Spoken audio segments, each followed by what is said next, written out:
I wanted my husband Mark Ruffalo to win so bad. What do you mean? Like, you came up with that in your own freaking head. Usually it's full of like, why the heck was this nominated?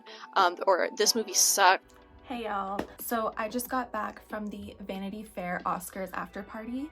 I would really like to thank Emma Stone's makeup artist for making my skin like just as flawless as hers is. I mean, look at that, like we're basically twins, like can't you tell? Oh, I forgot my fucking microphone. Okay, I forgot my microphone. Is this thing on? Hello? Hello? Okay, on the real though, I am here to talk about the Oscars. Okay, the Oscars were like 2.5 weeks ago, and I finally watched every movie that was nominated. Okay, almost every movie. We'll get into it. But this is a very great feat for me because every year I make a list and I try my hardest. I try my damnedest to watch every movie nominated for the Oscars. And there's always one, or there's always two, or there's always 7 shorts that I can never find, okay? And then 5 years goes by and they're still not online anywhere. So like, what's a girl to do? What's a completionist to do? But this year, 2024, thank you to the gods because I was able to watch every movie nominated. Okay, not every movie, but we'll get into it. Okay, let's talk about it. There were 53 movies nominated for the Oscars this year. That includes the shorts. And if you take out the shorts, which you shouldn't because we respect shorts in this house, although, like, I mean, we all know how the Oscars go, okay?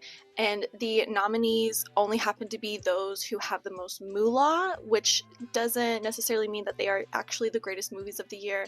They have the greatest execution. It just means that their production companies or their production whatever's, their distribution companies have the most money to spend during Oscars and awards season. So, like, let's just keep that in mind, okay? Like, don't always think that the movies nominated for the Oscars are going to be actually the best movies of the year. But if you subtract the shorts from that number of 53, there were 38 full-length films and documentaries nominated at the Oscars this year. And I watched all of them. Okay, actually, here are the ones that I missed, and my excuses. I missed Io Capitano, which was the pick from Italy to be nominated for, it was nominated for Best International Feature. And the reason why I missed this one is because my bus drove right past me on the only day that I could go see it. It was one of those movies that would like be in theaters for one day at one time, and then you would look it up and never see it again for like 2 more weeks. And then it would be suddenly at the Quad Cinema again, which is like honestly such a different theater anyway. So like I tried to go see Io Capitano twice actually, and it didn't work out because my bus literally drove right past me. So what's a girl to do? It's literally not on demand, so I missed it. The other movie that I missed was Robot Dreams, which was nominated for Best Animated Feature, and I missed this one because it doesn't come out till May. So like, not my fault. And then I was able to watch 7 out of the 15 shorts that were nominated. And that's just from like searching the internet. That's not from paying for anything. That's not from like going to the movie theaters, because sometimes the movie theaters will show like all of the shorts in like, a 2-hour movie and then you can watch all the shorts. But my local theater didn't do that this year for some reason. So like, I don't know what's up with that. But I was able to watch 7 out of the 15. I don't know, which I think is very good because usually when it comes to the shorts, it's like you can't find them until years later after the Oscars have been finished and you're already like 3 Oscars ahead. So 7 out of 15 is great. So not counting the shorts, I really only missed 2 movies that were nominated for the Oscars this year. That's really good stats for me. Like, that's actually really impressive for me. And yes, I finished 20 Days of Mariupol literally 20 minutes ago, so it still counts, okay? I finished it. For this video, I will only be discussing the full-length films and documentaries that were nominated and those categories. I won't be talking about the shorts because I only watched like 50% of them, so I don't feel like I am qualified enough to talk about them and talk about which one should have won, which one I like the most, and which one did win, because like I didn't see half of them. Also, please be aware that the Oscars are a joke. And like I said, so please do forgive my cynicism. I actually really do enjoy these movies, even though I have a terrible time doing it. And I really enjoy watching the show, the Oscars, even though it sucks. And just for reference, I don't know if I'm gonna put it like here, or like where it's gonna be, which corner, but I'm gonna list the nominees, and then whoever won is gonna be at the top. I don't know if I'll be able to like bold it or put it in a different color, but just so you know, like the winner will be at the top of that list, wherever that list is. Okay, we are starting off so strong with visual effects. I'm literally not even going to mention the other nominees because the correct winner won, and that was Godzilla. Best movie, one of the best movies of the year, definitely best visual effects from last year. blew it out of the water. Congrats, Academy, you got it right. Next category, we have sound. Zone of Interest won, and I'm not mad about it at all. Definitely deserved. I enjoyed the sound in that movie a lot. I feel like the movie would not be the movie that it is without the sound. Like, the sound is the number one most important part of Zone of Interest. I also wouldn't have been mad if Maestro had won, but that is only because the scene where he's conducting in the cathedral lives rent-free in my head. That one of the most beautiful pieces of music, beautiful like moments, that long oh my gosh, just everything about that scene. I think about it a lot. Okay, it's very, very good. I felt like all of the nominees really deserved their nomination for sound. Even the Creator movie, like, I did not like that movie at all, but I understood absolutely the sound nomination behind it. It was deserved. Next category we have is production design. And I was shocked. I was shocked when Poor Things won. You will see that Poor Things surprised me a lot this night, okay? I love this movie, but I really underestimated the Academy and like what they were willing to crown. So my guess and my pick for Best Production Design was Barbie, and I still stand by that, okay? Like, the production design of Barbie, like, are you kidding me? But it's fine. I will absolutely allow Poor Things to win as many awards as it wants to. Next category we have is makeup and hairstyling, and bam! Poor Things won again. I honestly, I couldn't believe the Academy. I picked Maestro because I rolled up to our Oscars party ready to win, okay? I had my ballot picked out. I was ready to win. I came to win. I wasn't picking my favorites. I was picking what the Academy would pick. And I was so certain that Maestro would have won this one. Very shocked, very happy that Poor Things won, of course, but like I said, it knocked me off my feet. Like, Poor Things literally burst out of my floorboards and knocked me on my feet. I also finished watching Golda today. What a boring movie. I mean, like, this is why I picked Maestro to win makeup and hairstyling, because the Academy loves to give it to someone who puts on old people makeup or someone who puts on a fat suit, okay? Like, they really, really love that shit. And I understand that Golda was nominated for makeup and hairstyling because they made Helen Mirren, who is a 78-year-old woman, look like, you know, a 78-year-old woman. Ew, like, I was bored. Ugh. Up next, we have film editing, which Oppenheimer won, okay, and deserved, and that was my pick, of course, because that movie is over 3 hours long, and it has more than 3 storylines running through it, like, perfectly, okay, they run through it perfectly. That editing, chef's kiss, like, a study in editing needed to be done for that movie, and they perfected it. Next category is costume design, one of my favorites. Poor Things won and Poor Things deserved, but I would not have been mad if Barbie took the cake on this one at all. Oh my gosh, next we have cinematography, which is also one of my favorite categories, okay? And right before the show started, I changed my mind because I originally put Killers of the Flower Moon because I wanted Killers to win something so badly. But I knew that the Academy would not deliver on that, so I changed it to Oppenheimer because, like, of course, like, it's Oppenheimer. I also, like, fully expected Oppenheimer to sweep, so that's why I changed my answer right before the show started. I was like, no, like, Oppenheimer has to win another one over, you know, more than just, like, the big 3, okay? Up next, we have original song. What Was I Made For won. Literally, duh. Did you seriously think that the annual Diane Warren regularly scheduled nominated song from the Hot Cheetos movie, which apparently wasn't even a true story, would win? No, of course Billie Eilish took that. Up next, we have Best Original Score, and of course Oppenheimer took that. Like I said, it was gonna sweep, okay? Low-key, high-key, I wanted American Fiction to win this so bad because I loved the score in American Fiction. It's a movie about a book, and it's a movie about the publishing industry, and it's a lot more than that. Like, the movie's a lot more than that. The whole score is literally like you're in a Barnes & Noble. I felt like I was reading a book the whole time I was watching this movie, and that's probably why I loved it so much, honestly.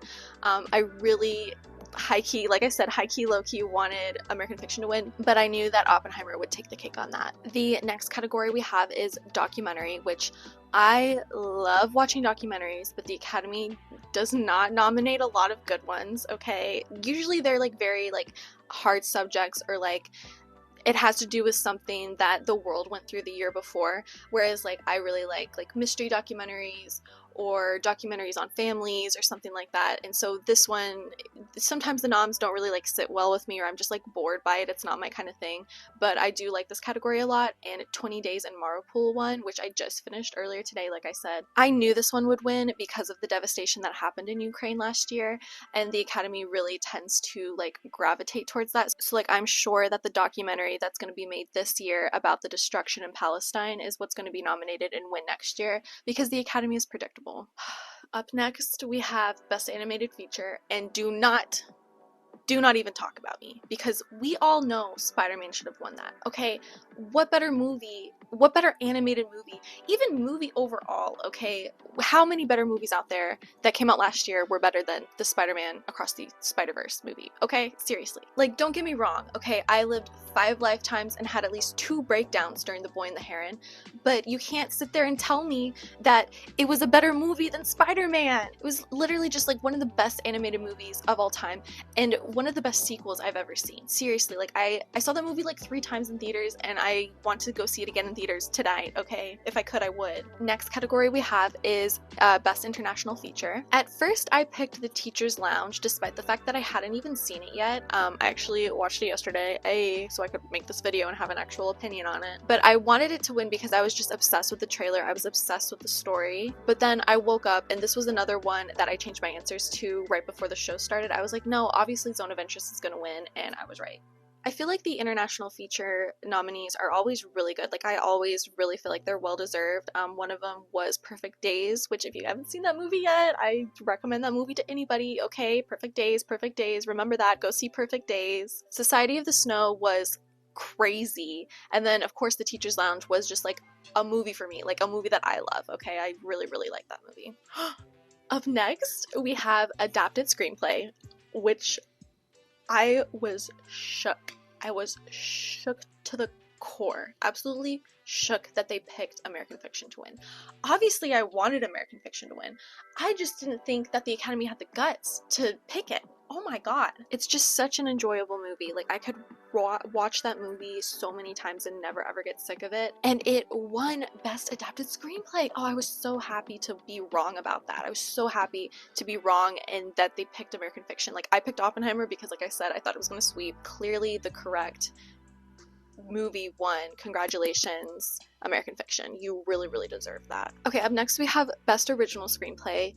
This is probably my favorite category every year, because just like the thought of writing a screenplay from scratch, of writing a movie from scratch, like that, like, what do you mean? Like, you came up with that in your own freaking head. Like, adapted screenplay, I totally respect the work that goes into an adapted screenplay. I think that could even be harder than an original screenplay in a lot of cases.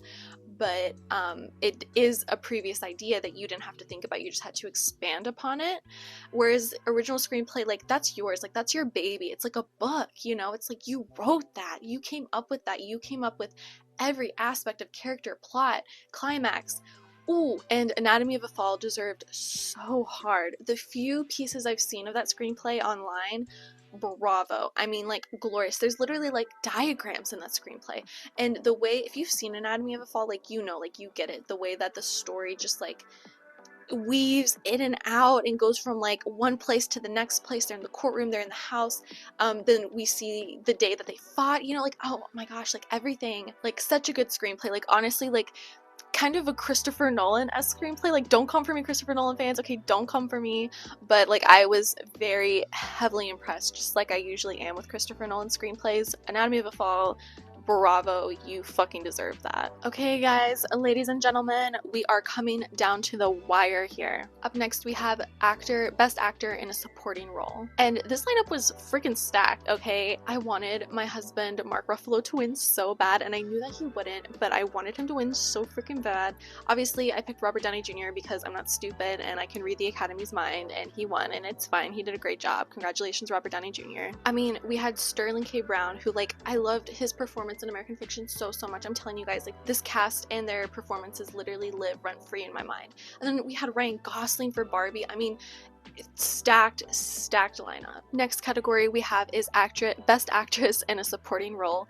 And clearly the right woman won, because this lineup was not it, ladies and gentlemen. I was not feeling this lineup. I was like, there's one good performance here, and she won. So congratulations, Divine. I would have loved to see Emily Blunt win, just because her character was one of my favorites in Oppenheimer. She floored that performance too, by the way, but no, I mean, the clear winner won, and I'm very happy with it. Okay, final 4 awards of the night. We have Best Actor in a Lead Role. Obviously, Cillian Murphy won. Like I said, Oppie was here to sweep. Personally, you guys know what I'm gonna say. I wanted Jeffrey Wright to win, but don't worry, he'll have his day. He'll have his day. At least he was nominated. At least people now know his name and what he's capable of. Not saying that like I was gatekeeping him or like I discovered Jeffrey Wright, okay, but I have been so down bad for him and his acting and his performances. Ooh, like I can't even, what was the first thing I saw him in? It was probably not even what I'm thinking, but I remember seeing him in that Wes Anderson movie, The French Dispatch. Yes, I remember seeing him in that, and I really loved his performance, of course, but when I saw him in The Batman, no, I was like, this is the funniest man alive, and I will happily watch everything that he's in. Coleman Domenico did great in Rustin. I definitely enjoyed that movie. Like, I had no idea about Rustin, you know, before I watched that movie. He basically made sure that the March on Washington happened with Dr. Martin Luther King and like everyone. He had like probably the biggest hand in literally creating that march, which was so important for the civil rights movement, and he did a great job in that. Paul Giamatti was fine. He did his Paul Giamattiness and he did great, but like I said, you know, Jeffrey Wright, I was really riding for him, but of course I picked Cillian because I'm not stupid. Ooh, my favorite of the night. Okay, let's go. Best Actress in a Leading Role. Let's give a round of applause to my girl Emma Stone. Okay, thank you again for lending your makeup and hairstylist to me. They did such a great job. She was terrified to win, but y'all, she deserved. Okay, like you can't sit there and watch Poor Things and not say that she didn't deserve that. Okay, I know she was terrified, but she deserved that. There is nothing I love more than living in a world where Emma Stone is a 2-time Academy Award leading actress. Second to last category we have is Best Directing, and it was deserved. Christopher Nolan definitely deserved this award. It was his best movie by a long shot. Literally argue with a wall. Like literally go argue with a wall right now if you don't agree with me, because you're not going to get past me or change my opinion that Oppenheimer is his best movie of all time. I would have loved to see Justine Triet win, but she picked up like every European award for directing and best film with Anatomy of a Fall, so like I don't expect like America to like be on the same wavelength or page as Europe, and it's fine. You know, Oppenheimer was our shit, Anatomy of a Fall was their shit, and like it would have been great to see her win, but it's fine. Christopher Nolan deserved. Okay, lady and gentlemen, if you don't know what I'm quoting, that is Chris Hemsworth in the Furiosa trailer. Okay, we have come to the final award of the night, Best Picture. And what did I say? I literally said that Oppenheimer would sweep, and I was right. What a stacked lineup though. Like, can we talk about how stacked this lineup was for the Oscar Best Picture nominee 2024? I mean, this compares for me to the 2018 Best Picture nominees, which was like my favorite year for movies was 2017. So like the Oscars were in 2018. Okay, so like all the movies nominated for 2018, there were only like 2 duds in that whole list, with Darkest Hour and The Post, but all the rest of those movies, like 5-star amazing movies. And when I say duds, I don't mean that they're bad movies, I just mean that they're like classic Oscar bait that just like doesn't, like, I don't care, okay? Whereas with the 2024 lineup, there aren't necessarily duds, just like very like 3.5-star, very fine, very good, enjoyable movies. And that, in my opinion, would be The Holdovers and Maestro. So like those like very fine movies aside, all the other movies that were nominated were just like on another level, like just perfection, just, I mean, like absolute like blockbusters of last year. These movies are very complex. They deal with touchy subjects that are never like misappropriated or like mishandled from what I could understand. They have actually like really good humor, and I took the average time of all of these movies and it equaled out to over 2.5 hours. That's so long. So that means that like no like fun little goofy little artsy like 90-minute movies were nominated. This means that like long ass movies with content, with so much production, with so much acting, with so much writing, with so much directing was put into all of these nominees, and that's just That's so cool. Like, we don't see that very often, okay? Usually it's full of like, why the heck was this nominated? Or this movie sucked, or like, these are all Oscar bait movies with like a few good movies in between.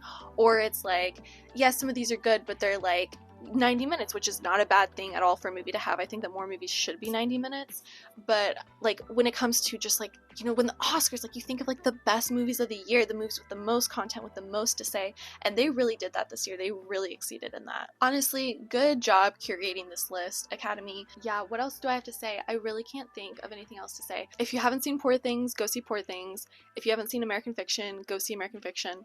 If you haven't seen Barbie or Oppenheimer yet,